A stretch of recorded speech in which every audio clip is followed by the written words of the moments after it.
Alright, hello everyone, welcome to Gyan Cloud. तो आज हम पढ़ेंगे इलेक्ट्रिसिटी क्लास 10th का। तो ये चैप्टर स्टार्ट कर रहे हैं हम लोग। तो चैप्टर स्टार्ट करने से पहले मैं आपको कुछ चीज़ें बता देता हूँ। पहली चीज़ कि ये बहुत आसान टॉपिक है। अगर आपको ये टॉपिक अच्छे से समझ में आ जाए, मैं आपको जो भी पढ़ा रहा हूँ, आई एक्सपेक्ट कि आप उसके नोट्स बनाओ, क्योंकि वो आपको बाद में आपके एग्ज़ाम्स में हेल्प करेंगे। ऑलराइट, तो इलेक्ट्रिसिटी का मतलब क्या है, पहले हम वो जान लेते हैं कि व्हाट इज़ इलेक्ट्रिसिटी, कि इलेक्ट्रिसिटी है क्या चीज़। Okay, now it is a phenomena that is associated with stationary. अब स्टेशनरी का क्या मतलब होगा, स्टैटिक। ओके, और मूविंग का हमारा क्या मतलब होगा, करंट। ठीक है, तो अब हम लोग इसमें दो पार्ट्स में हम लोगों ने इलेक्ट्रिसिटी को डिवाइड कर दिया, that is static electricity and the second is current electricity. Okay, तो अब स्टैटिक क्या है वो हम लोग समझते हैं। ये एक्सपेरिमेंट आप लोगों ने खुद भी बहुत बार ट्राई किया होगा, या आई डोंट नो, आप ट्राई करिएगा। आप कॉम्ब पड़ी है तो कॉम्ब को आप अपने हेड पे रब करोगे, तो फ्रिक्शन की वजह से उस कॉम्ब में एक इलेक्ट्रिक चार्ज डेवलप होगा, जो कि वहीं अक्यूमुलेट हो जाएगा, और उसकी वजह से जो पेपर के पार्टिकल्स हैं वो कॉम्ब की तरफ अगर आप उन्हें रखोगे तो वो अट्रैक्ट होंगे। ऑल राइट, तो हम लोगों ने इससे क्या सीखा कि चार्ज जो है वो क्या कर रहा है, अक्यूमुलेट हो रहा है, पहली चीज़। और दूसरी, ये एक नॉन मेटल में हो रहा है, यानी कि एक इंसुलेटर में। अब इंसुलेटर क्या चीज़ है, पहले हम लोग वो समझ लेते हैं, फिर हम एक्सेप्शन पे चलेंगे। ठीक है, तो इंसुलेटर में क्या होता है, फ्री चार्ज कैरियर्स नहीं होते, यानी कि चार्ज जो है वो बॉडी के थ्रू फ्लो नहीं कर रहा है। चार्ज फ्लो नहीं करेगा तो करंट डेवलप नहीं होगा। ऑल राइट, तो इंसुलेटर यूजुअली क्या होते हैं, हमारे नॉन मेटल्स होते हैं। अब नॉन मेटल्स के जो हमारे एग्जाम्पल हैं वो क्या होते हैं हमारे, एक तो हमारा प्लास्टिक हो गया, और क्या हो गया, ग्लास, वुड, बहुत सारे जितने भी नॉन मेटल्स हैं वो हमारा किसका काम कर रहे हैं, इंसुलेटर का काम कर रहे हैं। लेकिन अब हमारे इसमें एक एक्सेप्शन भी है, और वो एक्सेप्शन क्या है हमारा, वो है ग्रेफाइट। ठीक है, अब आते हैं हम करंट इलेक्ट्रिसिटी पे। तो करंट इलेक्ट्रिसिटी में अगर हम देखें तो इसमें चार्ज क्या हो रहा है, फ्लो कर रहा है। ऑल राइट, यानी कि नेगेटिव से इलेक्ट्रॉन जा रहे हैं पॉजिटिव की तरफ, और करंट क्या है, पॉजिटिव से नेगेटिव की तरफ जा रहे हैं। जो ये डायरेक्शन है वो मैं आपको बाद में पढ़ाऊंगा। ऑल राइट, तो इसमें क्या हो रहा है, चार्ज जो है वो फ्लो कर रहा है, और ये किस में हो रहा है, कंडक्टर्स में हो रहा है। अब जो हमने इंसुलेटर पढ़ा था कि इसमें क्या होता है, चार्ज फ्लो नहीं करता, कंडक्टर्स में चार्ज फ्लो होता है। तो कंडक्टर्स में हमारे एग्जाम्पल कौन होते हैं, वो होते हैं मेटल्स। अब मेटल्स में हम लोग क्या क्या इंक्लूड कर लेते हैं, वो है सिल्वर, कॉपर, गोल्ड, तो ये भी जितने भी मेटल्स हैं। लेकिन इसका एक एक्सेप्शन है, वो ये है कि जो नॉन मेटल है ये, यानी कि ग्रेफाइट, वो एक कंडक्टर है। ऑल राइट, बात समझ में आ गई। तो अब हम लोगों ने जो इलेक्ट्रिसिटी की डेफिनेशन पढ़ी है वो आई होप आप लोगों को समझ में आई हो। स्टैटिक इलेक्ट्रिसिटी क्या होता है वो समझ में आ गया, करंट इलेक्ट्रिसिटी क्या होता है वो समझ में आ गया है। स्टैटिक में हमारे यूजुअली इंसुलेटर्स होते हैं, करंट में हमारे कंडक्टर्स होते हैं। इंसुलेटर्स में चार्ज फ्लो नहीं करता, कंडक्टर्स में चार्ज फ्लो करता है। इसका एक्सेप्शन क्या है, ग्रेफाइट, जिसमें graphite being a non metal is a conductor. Let's move forward. तो अगला टॉपिक हमारा है कि how does conductors conduct electricity.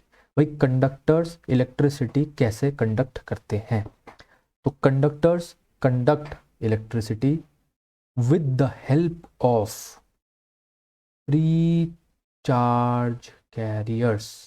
ये हम लोग को बात ध्यान रखनी है, ये फ्री चार्ज कैरियर्स की वजह से ही इलेक्ट्रिसिटी कंडक्ट होती है। और ये फ्री चार्ज कौन होते हैं, फ्री इलेक्ट्रॉन्स, यानी कि यूजुअली ये कौन होते हैं, valence electron. Let's understand valence electron क्या है। अब इस केस में हमारी कुछ चीज़ें हैं जो हमें याद रखनी है। पहली चीज़ ये है कि एक एटम, यानी कि एक मेटल का जो एटम होता है वो क्या होता है, उसका लार्ज एटॉमिक साइज होता है। अब उससे क्या फ़र्क पड़ता है, भाई लार्ज एटॉमिक साइज होगा, दूर होंगे इलेक्ट्रॉन्स, उसको अपने करीब नहीं रखा हुआ है, तो उससे क्या हो रहा है, इलेक्ट्रॉन्स क्या है हमारे, इलेक्ट्रॉन्स आर लूजली बाउंड।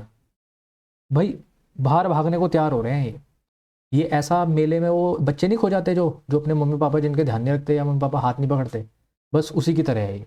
तो इलेक्ट्रॉन्स क्या है, बाहर भागेंगे, और इलेक्ट्रॉन्स भागेंगे तो उसकी वजह से क्या होगा, इलेक्ट्रिसिटी कंडक्ट होगी। ठीक है ना। तो कंडक्टर्स के केस में हमारा क्या होता है, फ्री चार्ज कैरियर्स होते हैं, मेटल के जो एटम्स होते हैं उनका लार्ज एटॉमिक साइज होता है, और electrons are loosely bound. For example, ये देख लेते हैं हम, इसमें ये इलेक्ट्रॉन्स हैं, ये इस तरीके से कंडक्टर में फ्लो कर रहे हैं, उसमें हम लोगों ने एक सेल लगा दिया है जिसकी वजह से इलेक्ट्रॉन्स एक पर्टिकुलर डायरेक्शन में फ्लो कर रहे हैं। ऑल राइट, चलिए आगे बढ़ते हैं। एक बार हम डिफरेंस भी समझ लेते हैं, एग्जाम में आता है कि what is the difference between conductors and insulators, समझ हम चुके हैं। तो ये है कि materials which allow current to pass through it are called conductors. Insulators के केस में क्या है, materials which do not allow current to pass through it are called insulators. तो इसमें क्या है, इसमें हमारे चार्ज जो है वो क्या कर रहा है, फ्लो कर रहा है, जबकि इसके केस में हमारा चार्ज फ्लो नहीं करेगा। ऑल राइट, तो they contains large number of free electrons या फिर फ्री चार्ज कैरियर्स जो हमने अभी पढ़ा था, और इस केस में they do not contain free electrons. I hope आपको बात समझ में आ गई हो कि कंडक्टर्स और इंसुलेटर्स के बीच में डिफरेंस क्या है। इसके एग्जाम्पल्स क्या है, metals for example silver copper, इसके क्या है non metals for example plastic. और इसका एक एक्सेप्शन है, यानी कि being a non metal graphite क्या करता है, वो कंडक्ट करता है electricity. All right, I hope आपको समझ में आ गया। Let's move forward. अब यार इलेक्ट्रिक चार्ज क्या है, ये हम लोगों को समझना है कि इलेक्ट्रिक चार्ज क्या है।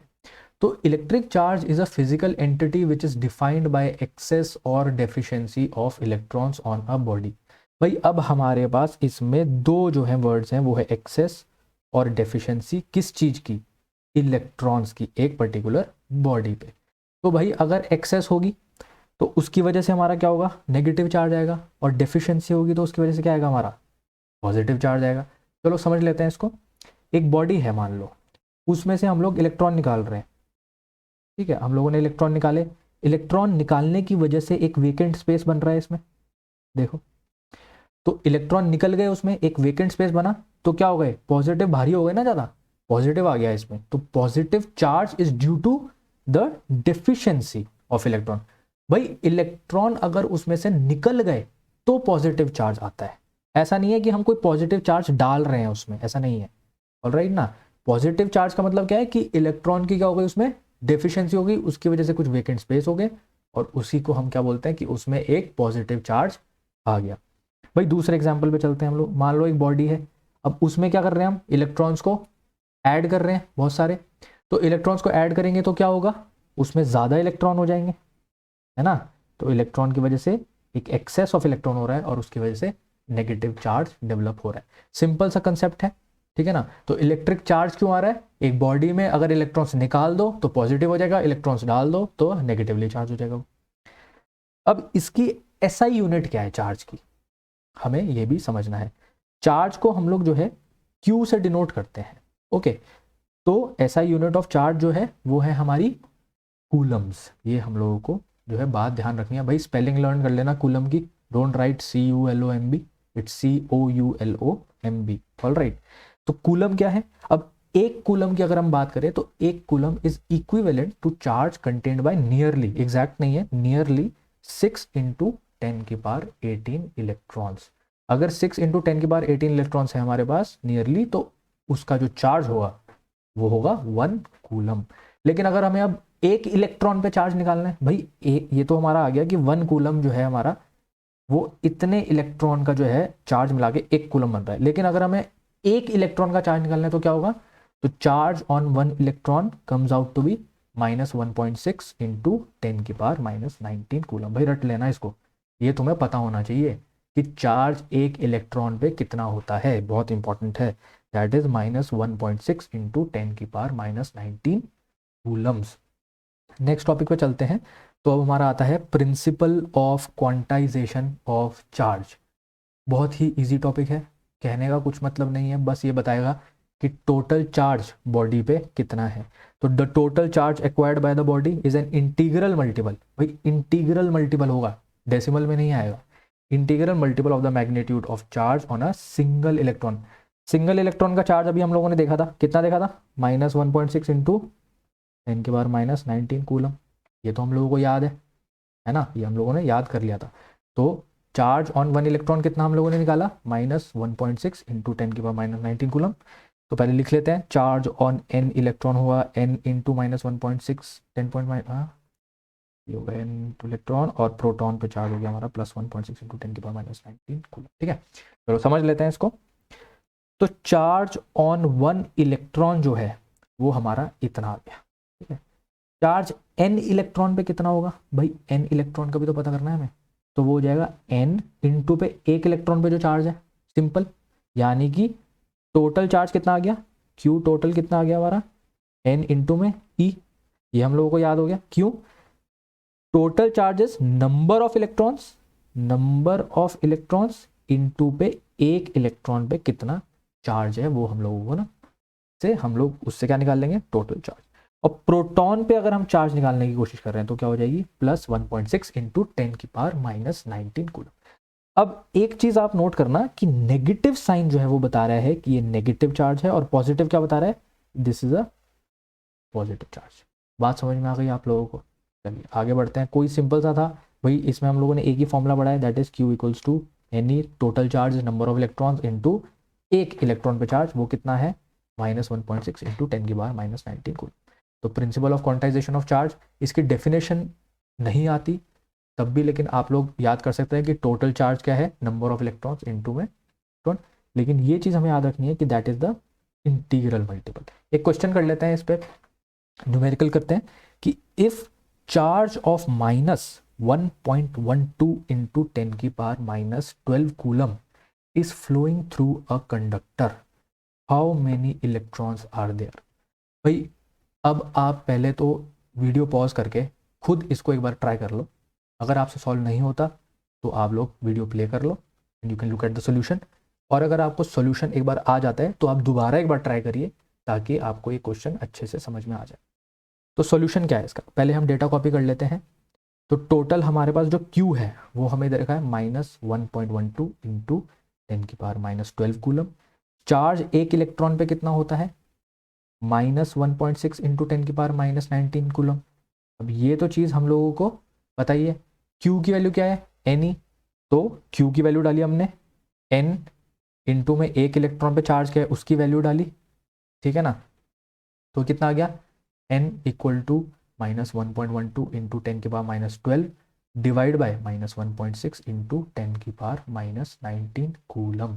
तो सॉल्व कर लो इसको, 0.7 आ गया, 0.7 इंटू 10⁻⁻12 प्लस 19 हो जाएगा क्योंकि ऊपर चला गया, तो कितना आ जाएगा 0.7 इंटू 10⁻7 यानी कि 7 इंटू 10⁻6 इलेक्ट्रॉन्स।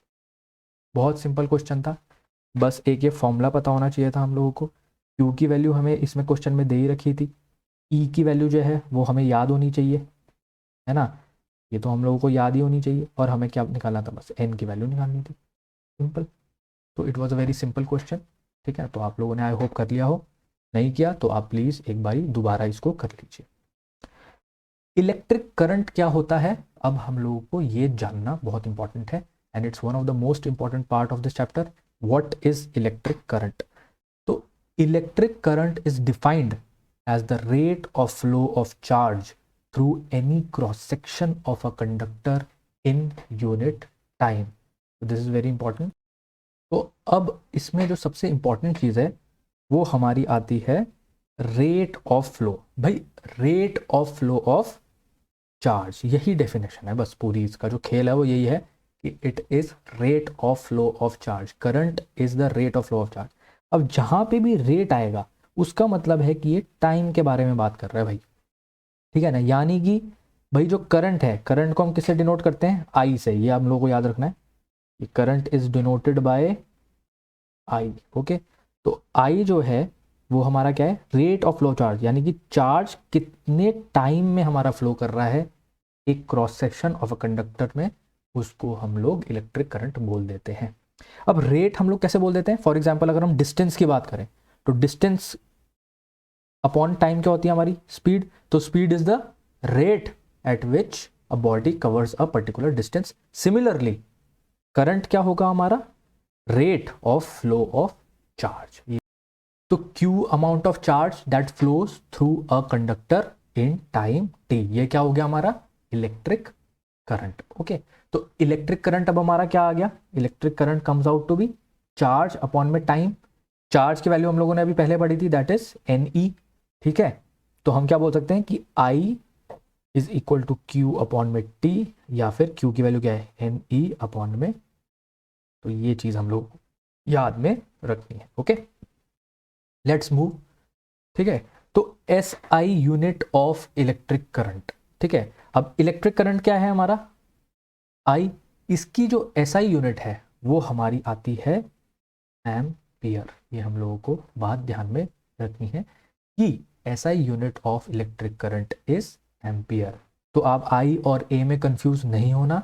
आई एक डिनोशन है जो इलेक्ट्रिक करंट को बता रहा है, लेकिन ए जो है उसकी वो एसआई यूनिट है। फॉर एग्जांपल हम लोग अगर डिस्टेंस की बात करें तो डिस्टेंस को हम कैसे बोल देते हैं, डी से डिनोट कर देते हैं, लेकिन इसकी एसआई यूनिट क्या है, वो है metre. Okay, similarly SI unit of electric current comes out to be ampere. तो अब इंपॉर्टेंट क्वेश्चन जो एग्जाम में आता है वो हमारा आता है कि डिफाइन 1 एम्पियर। यूजुअली ये 2 नंबर में क्वेश्चन आ जाता है, तो इसकी डेफिनेशन हमें पता होनी चाहिए। बहुत इजी डेफिनेशन है, कुछ नहीं है भाई, हमें पता है आई क्या होता है हमारा Q डिवाइड बाई टी। तो आई को ऐसा, सबको ऐसा यूनिट में चेंज कर दो आप, तो ए किसके बराबर आ गया, कूलम अपॉन में सेकंड। ठीक है ना, तो when 1 coulomb of charge flows through a conductor in 1 second, the electric current flowing through it is called 1 ampere. यानी कि 1 कूलम चार्ज जो है 1 एम्पियर जो है, 1 कूलम चार्ज 1 सेकंड के थ्रू अगर फ्लो कर रहा है एक कंडक्टर के थ्रू, तो उसको हम क्या बोल देंगे 1 एम्पियर। यानी कि 1 ampere equals to 1 coulomb upon में 1 सेकेंड। अब इसमें हमारे कुछ टर्म्स आते हैं, वो हमारे टर्म्स क्या है, मिली एम्पियर, माइक्रो एम्पियर और नैनो एम्पियर।